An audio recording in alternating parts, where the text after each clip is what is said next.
At siya nga pala guys, sabon lang yung request natin. May libre siyang isang collagen mask. Nagulat ako may libre. Pero sabon lang talaga yung nirequest natin. It means free siya dun sa nirequest natin glass soap na libre din.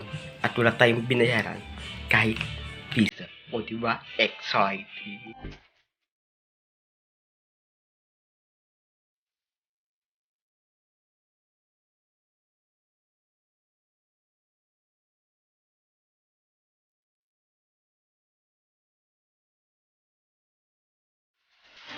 So, after nyo ma-receive yung product, is gagawa nyo to ng video sa loob ng 7 to 10 days. At ipopost nyo ito sa inyong TikTok account at i-add nyo yung product link ng ni-request nyo item. So, ngayon, tuturuan ko kayo kung paano nyo makukuha to nang wala kayong binabayaran kahit na piso. Wow! So guys, punta kayo sa TikTok, click nyo yung profile, at katapos nyo maklik tong profile, punta kayo sa TikTok shop, at dapat meron kayong at least 1,000 TikTok followers. So, click nyo tong basket dito. Ayan, may mga panito tayo dito. Tapos, click nyo yung enter. Tapos, add products.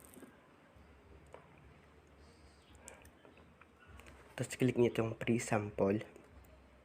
Tapos, pwede kayong mag-request dyan. Tingnan natin itong sapatos.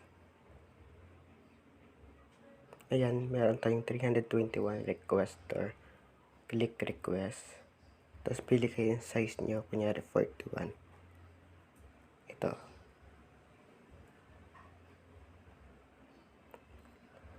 So, ayan. Mamili kayo dito kung live or video ba yung gagawin nyo. Tapos, i-add nyo yung link ng product na yun. So, submit and add products. So, ayan. Ganun lang kadali. Tapos, mag-aantay na lang kayo ng 7 days kung i-approve ba ni seller or i-decline yung request nyo. So, nakadalong approve na tayo. Waiting na lang dito. So, wala kang ilalabas kahit piso dito. Si TikTok mismo magbabayad ng shipping fee. Ganun lang kadali guys. Naipakita ko na sa inyo kung paano magkaroon ng free sample.